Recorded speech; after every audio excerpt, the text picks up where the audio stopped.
सरकारी शिक्षक के अधिक क्वालिफाइड होता है, अधिक योग्य होता है, बिना बीएड किया हुआ सरकार में नहीं जा सकता, उच्च शिक्षित होता है, पोस्ट ग्रेजुएट होता है, तथा कथित विकसित बड़े बड़ी फीस लेने वाले, लाखों में फीस लेने वाले, शिक्षकों का शोषण करने वाले प्राइवेट निजी विद्यालयों में इतना योग्य शिक्षक नहीं है, इतना अधिक उसको सैलरी भी नहीं मिलती, उसके बावजूद समाज सरकार पर विश्वास नहीं कर रहा, निजी पर विश्वास कर रहा है। सरकारी और चिकित्सा के संस्थान आज भी बहुत अच्छी वहां पर यंत्रणा मिलती है, यंत्र मिलते हैं, अद्ययावत यंत्र मिलते हैं, सरकार मंगवाती है। एक्सरे की मशीन सबसे अच्छी दुनिया में जो होगी वो सरकारी और अस्पताल में हो जाती है।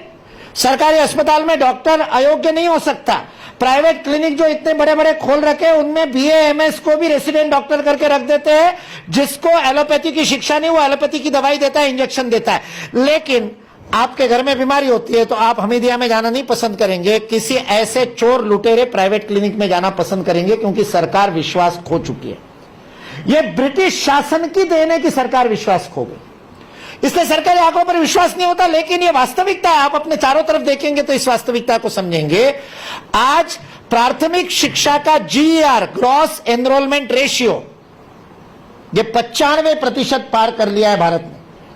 यानी भारत में पैदा होने वाले 0 से लेकर 6 आयु वर्ग के बालक में से जितनी आबादी भारत की है, उनमें से 95% स्कूल में एनरोल होते हैं, विद्यालय में प्रवेश लेते हैं। ड्रॉप आउट, मैं उनको ड्रॉप आउट नहीं कहता, मैं उनको फोर्स्ड आउट कहता हूं।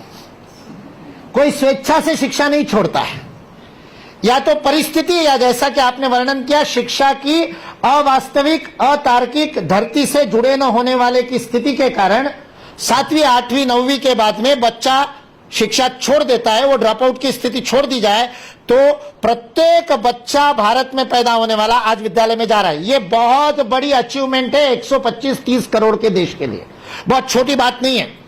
इसलिए मैंने कहा मैं इस शिक्षा व्यवस्था से, इस शिक्षा पद्धति से उतना निराश नहीं हूं, और निराश होना भी नहीं चाहिए।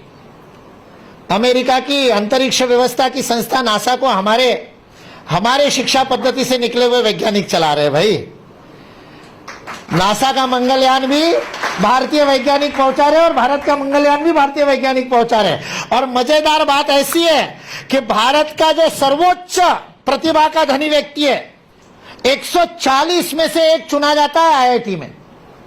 139 बच्चे फेल होते हैं तब आईआईटी में एक प्रवेश मिलता है।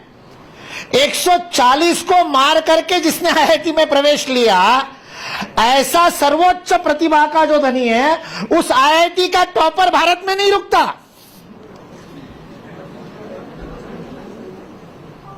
वो पहला अवसर मिलते ही फुर्र उड़ जाता है।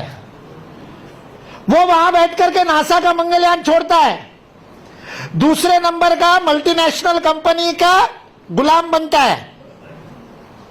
मैं नौकर नहीं कहता, गुलाम कहता हूं। तीसरे नंबर का, चूंकि प्रतिष्ठा उसको मिल गई नौकरी को, हमारे यहां सरकार से विश्वास उड़ गया, लेकिन सरकार प्रतिष्ठित हो गई क्योंकि अंग्रेजों ने उसको, शासन को ऐसे दिया। इसलिए हमारे यहां आईएएस बड़ा प्रतिष्ठा का विषय है, बड़ा विवादित विषय हो जाता है। लेकिन मैं अक्सर बोलता हूं क्योंकि शिक्षा व्यवस्था में से आईएएस हटाने चाहिए, और मंत्री जी को संभव हो तो कर दीजिए, प्रिंसिपल सेक्रेटरी किसी एकेडमिशियन को बना दीजिए। आईएएस की जरूरत ही नहीं, क्योंकि बीए पास होता है आईएएस अधिकारी। कोई भी बीए किया हुआ व्यक्ति यूपीएससी की परीक्षा देकर के आईएएस बन सकता है। आप 30-30 साल के अनुभव वाले व्यक्ति को वाइस चांसलर बनाते हो, कम से कम 10 साल प्रोफेसर होना चाहिए, पीएचडी होना चाहिए, देश विदेश में उसने पेपर पढ़े होने चाहिए, और उसको एक आपके हायर एजुकेशन डिपार्टमेंट में बैठा हुआ क्लर्क उस वाइस चांसलर को सर्कुलर भेजता है। ये कौन सी शिक्षा व्यवस्था है?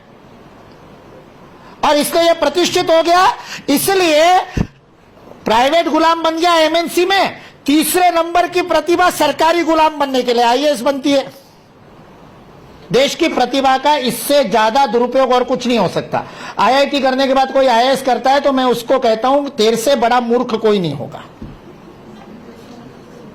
इतना छन छन करके तू सिलेक्ट हुआ और गुलाम बनने जा रहा है। चौथे दर्जे का शायद इसरो में जाता होगा, या 5वें का? पहले 3 तो भारत में ही नहीं रुके, 4थे दर्जे का इसरो में गया और उस वैज्ञानिक ने मंगलयान बनाया और वो मंगलयान नासा से सस्ता बनाया। नासा में नंबर 1 गया था इसी शिक्षा व्यवस्था का। इसी शिक्षा व्यवस्था का नंबर 1 जहां गया वहां से सस्ता नंबर 4 ने बना लिया। इस शिक्षा व्यवस्था को क्यों गालियां दे रहे हो भाई? इसलिए मैं निराश नहीं हूं इस शिक्षा व्यवस्था से। बदलाव आवश्यक है, पुनरुत्थान आवश्यक है, पुनर्स्थापन आवश्यक है, लेकिन उसका कारण यह नहीं है कि कुछ गड़बड़ है। इसका कारण यह नहीं कि बहुत ज्यादा दिक्कत है। उसका कारण कुछ और है। उसका कारण यह है कि वह भारतीय जड़ों से नहीं निकली, भारतीय सांस्कृतिक अनुभूति से नहीं निकली, भारतीय ऐतिहासिक अनुभूति से नहीं निकली। इसलिए भारत के प्रत्येक व्यक्ति की कामना को पूर्ण करने वाली नहीं है और इसलिए भारत के राष्ट्रीय जीवन ध्येय के अनुरूप नहीं है। इसलिए उसमें पुनरुत्थान की आवश्यकता है।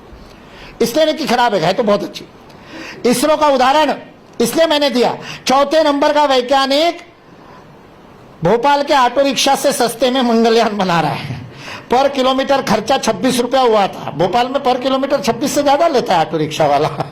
मंगलयान पर किलोमीटर 26 रुपए में बना। मैं आपको उसका रहस्य बताता हूं, मैंने रिसर्च किया उसके ऊपर। शिक्षा नीति में पहला परिवर्तन जो तुरंत हो सकता है, तुरंत इच्छा शक्ति चाहिए, माननीय मुख्यमंत्री जी तय कर ले और कैबिनेट में डिसीजन ले ले, आज ये काम हो सकता है। और इसरो जैसा चमत्कार मध्य प्रदेश में होने लगेगा, सारे सरकारी विद्यालय ठीक हो जाएंगे। केवल एक छोटा सा नियम। इसरो के चमत्कार का कारण पता है आपको? इसरो में छोटे से छोटे कार्य से लेकर इसरो के डायरेक्टर जनरल से लेकर उसके ऊपर जो जॉइंट सेक्रेटरी और उसके बाद में प्रिंसिपल सेक्रेटरी और उसके बाद में प्रधानमंत्री का वैज्ञानिक सलाहकार, पूरी हायरार्की में एक भी आईएएस अधिकारी नहीं है, सारे वैज्ञानिक हैं। विज्ञान को वैज्ञानिकों के हाथ में दे दिया तो इस भारत में, स्वतंत्र भारत में चमत्कार हो गया। मैं मजाक में कहता हूं लेकिन ये मजाक नहीं है, इस देश का दुर्भाग्य है और बहुत बड़ी शोकांतिका है कि इस इसरो के पूरी हायरार्की में बीच में कहीं भी एक आईएएस अधिकारी बैठा दीजिए, मंगलयान उड़ेगा ही नहीं, क्योंकि फाइल ही नहीं उड़ेगी। मंगलयान तो बात की बात है, पहले अप्रूवल की फाइल तो उड़ानी पड़ेगी। वो अप्रूवल की फाइल अगले टेबल पे जाने में उतना समय लग जाएगा जितने में वैज्ञानिकों ने मंगलयान पहुंचा दिया। आप शिक्षा व्यवस्था में ये कर दीजिए, चमत्कार देखने को मिल जाएगा, कल चमत्कार देखने को मिल जाएगा। क्यों नहीं आपके सरकारी विद्यालय का प्रधानाचार्य पदोन्नत होकर के डायरेक्टर, ज्वाइंट सेक्रेटरी करता हुआ प्रिंसिपल सेक्रेटरी स्कूल एजुकेशन क्यों नहीं बन सकता? और उसने स्कूल शिक्षा को करीब से देखा, वो अच्छी पॉलिसी बनाएगा, वो अच्छी नीतियां बनाएगा। यह भारतीयकरण का सबसे बड़ा महत्वपूर्ण तत्व है। शिक्षा के नीति का भारतीयकरण, यानी शिक्षा शिक्षकों के हाथ में दे दी जाए। विज्ञान जैसे वैज्ञानिकों के हाथ में दे दिया, वैसे शिक्षा को शिक्षकों के हाथ में दे दो। पहला, क्योंकि भारत की शिक्षा नीति, गुरुकुलों की बात हम करते हैं, गुरुकुल की विशेषता क्या है? वह आचार्य केंद्रित थी, आचार्य प्रमुख था। राजा उसमें हस्तक्षेप नहीं कर सकता। चाणक्य लिखता है राजा को गुरुकुल में जाना नहीं चाहिए, हस्तक्षेप तो छोड़ दीजिए। और यदि स्वयं के उन्नयन के लिए, व्यक्तिगत अथवा राष्ट्रीय कार्य के लिए गुरु से परामर्श लेने के लिए यदि राजा को गुरुकुल में जाना पड़े तो अपने सारी सुरक्षा व्यवस्था को, लवाजम को 10 मील दूर रखे और गुरु की अनुमति मिलने पर 90 डिग्री में, 90 अंश में झुक करके विनत भाव से गुरु के पास जाए। ये चाणक्य लिखता है। ये भारत की शिक्षा व्यवस्था है।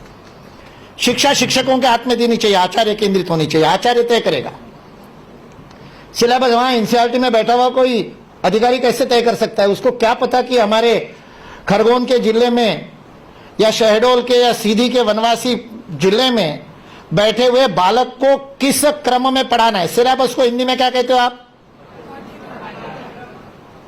उसमें शब्द महत्वपूर्ण है, क्रम।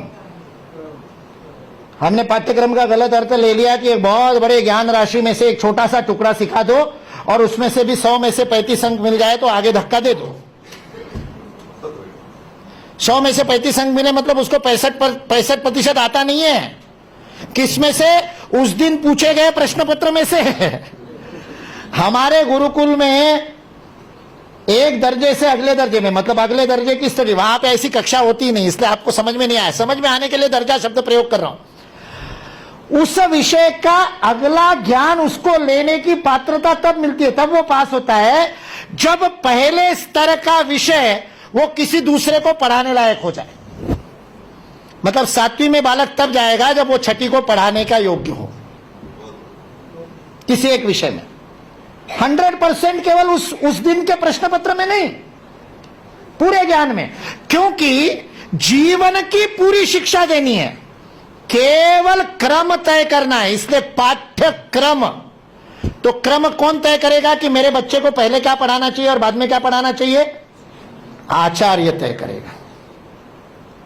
आचार्य को पता है, सामने बैठे वाले बच्चे की योग्यता उसको पता है। हमारे यहां पर बोर्डों के अंदर, मुझे पता नहीं मध्य प्रदेश की स्थिति, मतलब थोड़ी बहुत तो पता है, माध्यमिक शिक्षा बोर्ड के अंदर पाठ्यक्रम तैयार करने वाले में कॉलेज के शिक्षक होते हैं, स्कूल के शिक्षक नहीं होते। 5वीं को पढ़ाने वाला शिक्षक 5वीं का पाठ्यक्रम नहीं तय कर रहा है, वो यूनिवर्सिटी का टीचर तय कर रहा है, जिसको पता ही नहीं है कि 5वीं के बच्चे क्या करते हैं। और इसलिए ऐसे अवास्तविक पाठ्यक्रम बनते हैं। इसलिए जब तक हम अपने शिक्षा व्यवस्था को शिक्षकों के हाथ में नहीं सौंपेंगे, चाहे जितने सैद्धांतिक परिवर्तन कर लीजिए, कोई फर्क नहीं पड़ने वाला। इसलिए भारतीय शिक्षण मंडल का काम क्या है? लोग पूछते हैं तो मैं एक वाक्य में बताओ। आजकल ये टीवी वाले मुंह में कैमरा ठूस करके बाइट मांगते हैं ना,